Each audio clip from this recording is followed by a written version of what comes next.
Hello everyone, my name is Tsukamoto. I'm with the Sony Group Corporation R&D Center. Today, I'd like to talk about our new technology, soft material-based highly reliable 3-axis tactile thin film sensors for robotic manipulation tasks. First, let me explain the background of research. In recent years, there has been an accelerating trend toward the use of robots to replace human tasks. As you can see here, there are several different levels at which robots are being utilized for work. In robotic automation using only visual information, most work is done by position-based control. At the middle level, tactile sensors that measure force vectors enable force feedback for grasping objects. Our target is a region on the right. Tasks such as displaying items or product packaging are expected to be replaced by robots as a means to solve the labor shortage issue. With force vector distribution sensing, robots can manipulate human tools or various objects, and can complete dexterous tasks. As requirements for tactile sensor, we believe these characteristics are essential. I'm going to talk about these key features next slide. Here are the features of our developed sensor.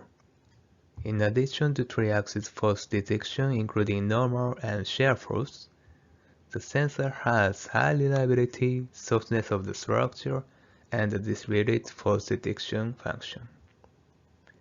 All of these features are important for robotic manipulation, and our main goal is to balance high reliability with these other characteristics in one sensor structure.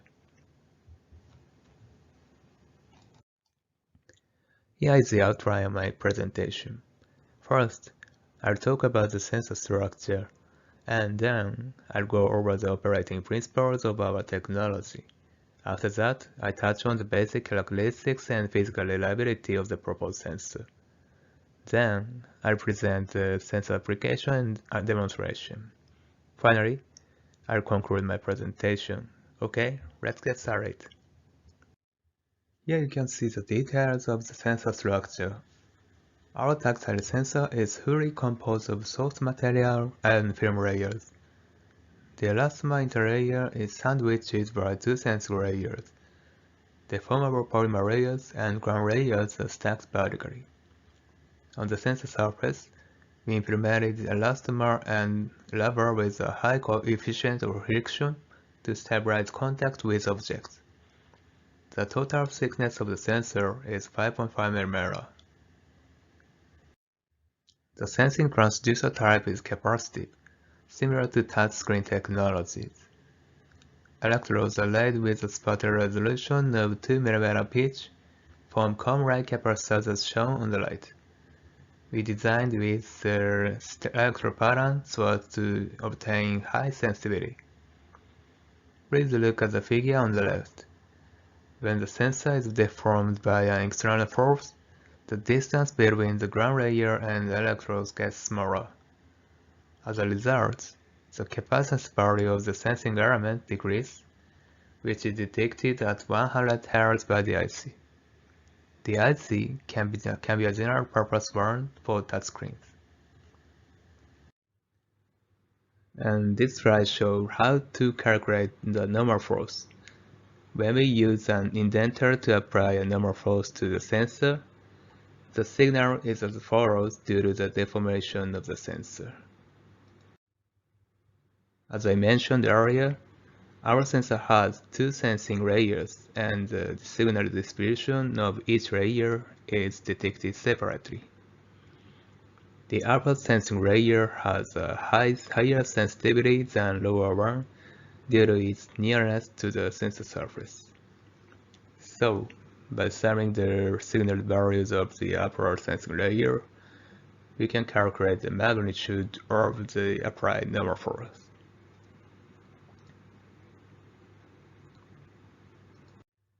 Here are the results of normal force measurements with three indenters of different diameters.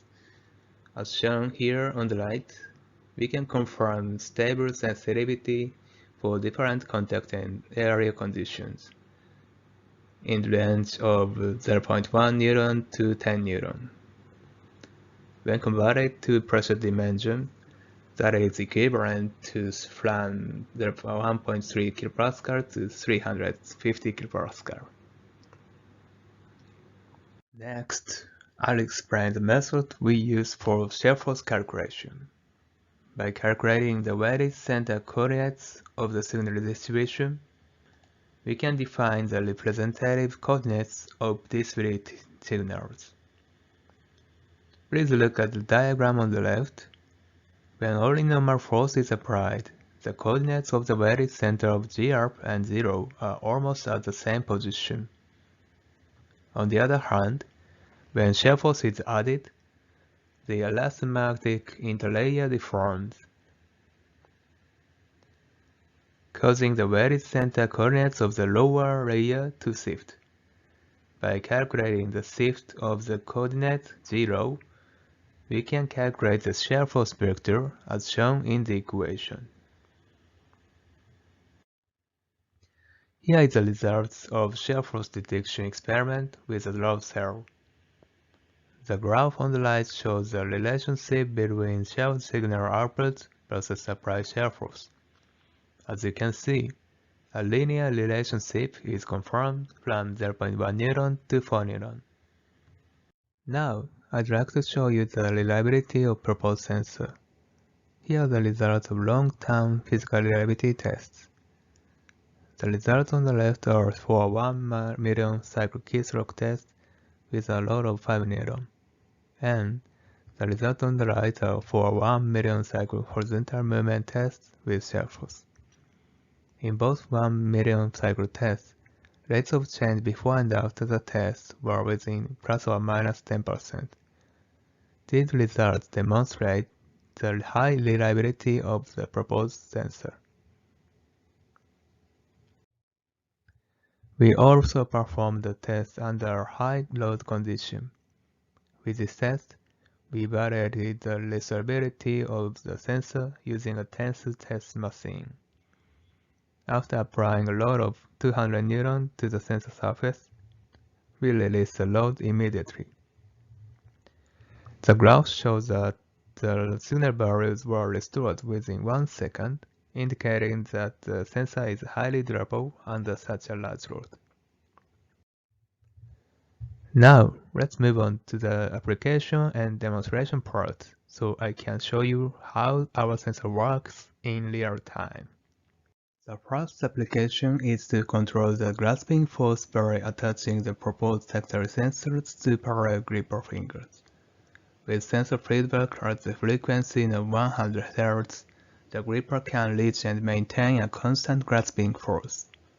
In this experiment, the gripper grasped a load cell and we measured its grasping force. The results shown here indicate that the target grasping force of 0.7 newton was reached within 120 milliseconds. This means that robots can handle fragile objects by using this function. And here is a demo video of real-time grasping force control when handling a photo chip. First, the gripper grasps the photo chip using proper grasping force without breaking it, and after that, it maintains a constant grasping force without dropping it, even when the robot arm is swung around.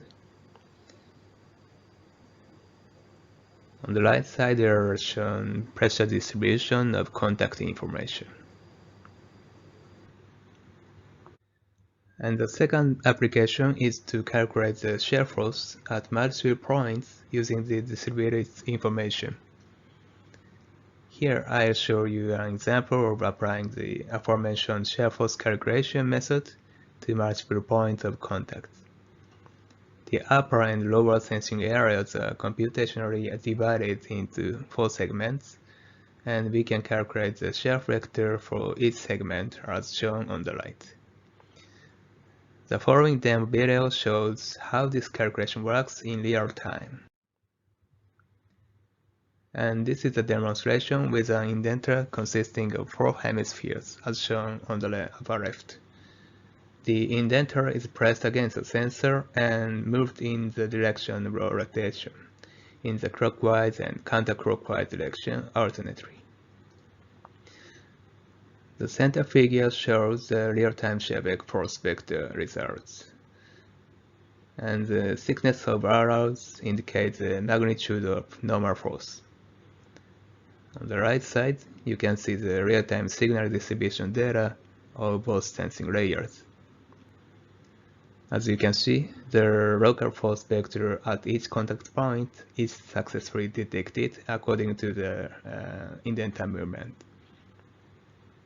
When manipulating objects or tools in a real environment, the number of contact points varies depending on the shape of the object. So this kind of function is so important for understanding the state of grasping objects in robot hand. Now please allow me to conclude my presentation. We have developed a soft and thin film tactile sensor capable of 3-axis force distribution. The proposed sensor consists of 2 capacitive-sensing layers with an elastomer interior. Our experiment confirms sensing linearity for normal force and shear force. Physical reliability in 1 million cycle keystroke and shear movement test was demonstrated. Our technology will help the realization of dexterous robotic manipulation as shown in the application part. Thank you for your kind attention. And this is the technology website of Sony Group Corporation. If you are interested in, please have a look on that. Thank you very much.